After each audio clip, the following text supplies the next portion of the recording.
Hello, hello. Welcome back. Welcome back to the podcast. Welcome back, mamas, special needs parents. It has been a trying week, so sorry I've been absent for the last week. Life be lifing. It really is.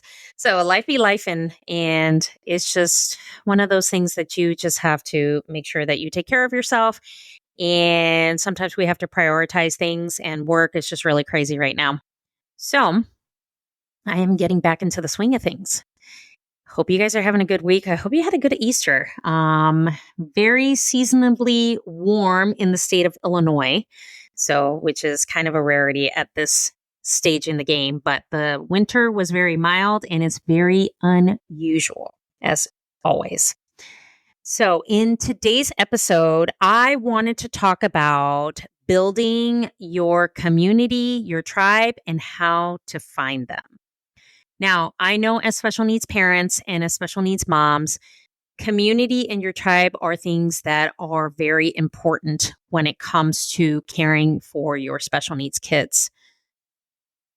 I cannot stress the just enough of how important community support and just building that tribe that really gets it, that gets you, and they understand the struggles and the challenges and the journey in itself.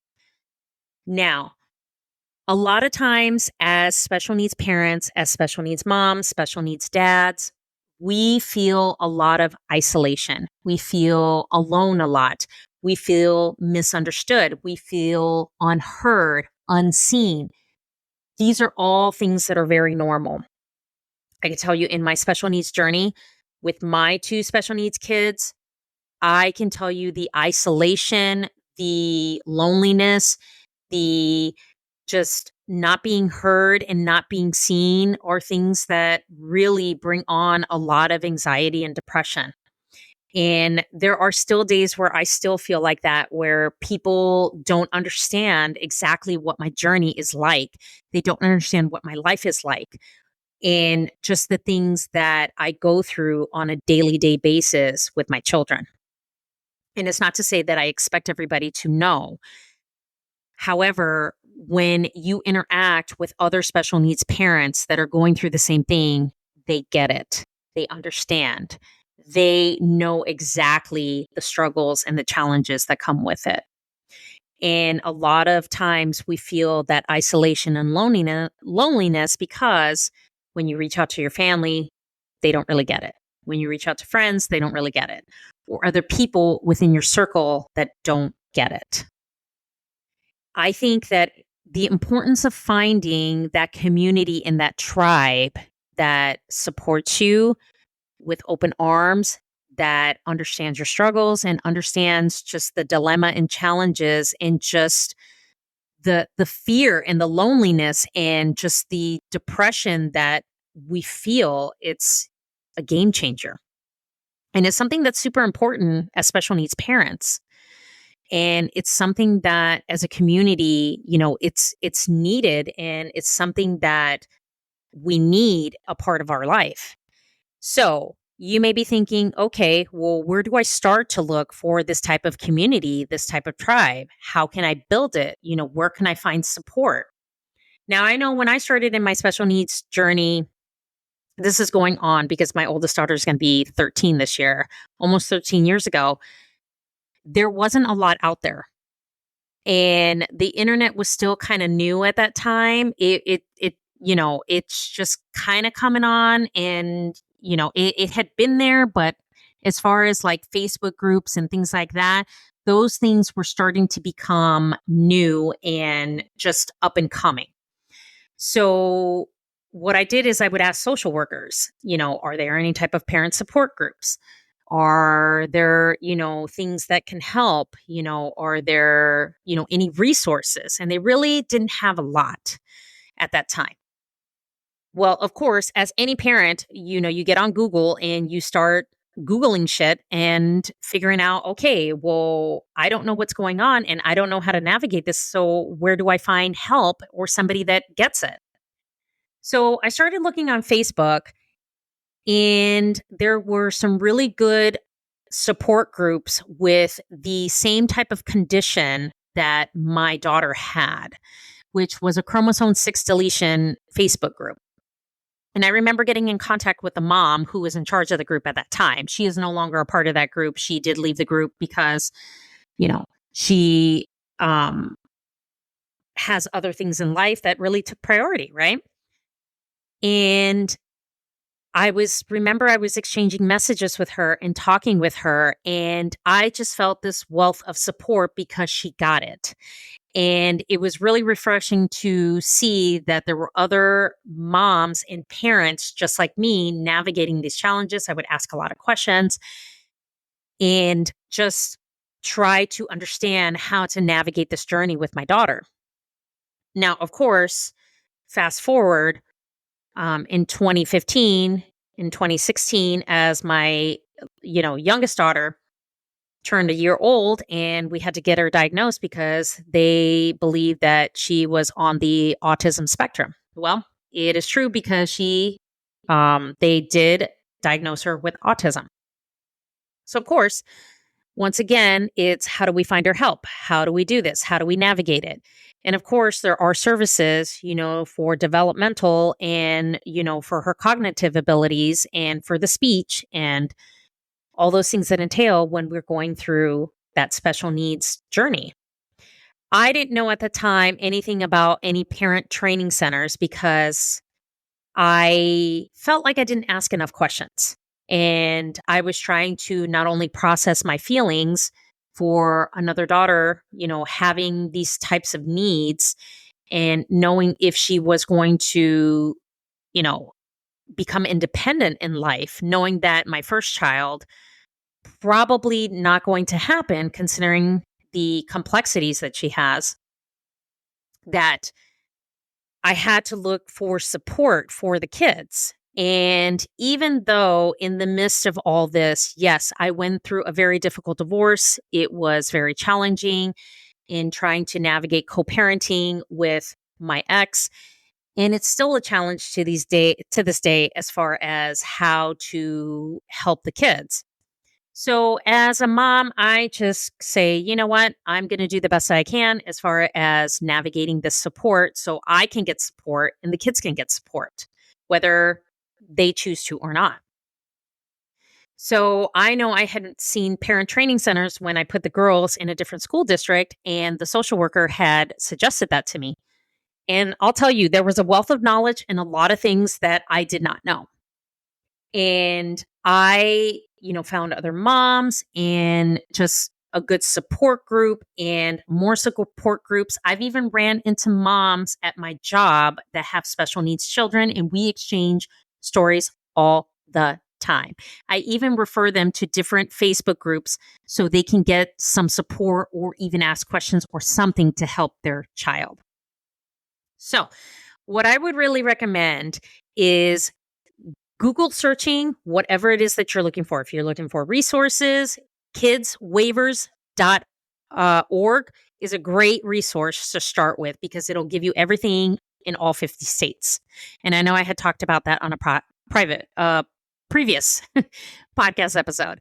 So that is also a good resources. And then the parent training centers. I will leave all these links down in the show notes for you guys so you can find where to look for this stuff. And Facebook is a great resource as well, where you can find different groups for special needs parents, whether it's autism, whether it's, chromosome, deletions, anything, any rare, trisomy 13, Down syndrome, all those Facebook groups exist. And then, of course, networking like at your child's school.